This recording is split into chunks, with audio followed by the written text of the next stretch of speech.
Je vais vous montrer le façonnage, bien sûr, et le polissage du couteau de l'aïeul. 15 minutes, c'est le temps qu'il faut à Noël pour terminer les dernières finitions de ce couteau. Il travaille sous l'œil d'une cinquantaine de vacanciers, des curieux et des passionnés de la marque à l'abeille.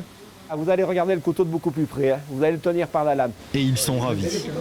Le fait de faire la visite, ça renforce un petit peu le produit français et la fabrication d'ici. Je respecte l'artisanat au plus haut point et la tradition française pour moi doit rester. Donc je consacre quelques heures de mes vacances à admirer les gens dans leur travail d'artiste. De l'atelier à la boutique, il n'y a que quelques pas. Et ce n'est pas un hasard, l'intérêt est commercial, comme dans cette coopérative fromagère située à quelques kilomètres. Le point de vente est bondé après chaque visite. Près de 8% du chiffre d'affaires est réalisé rien qu'ici.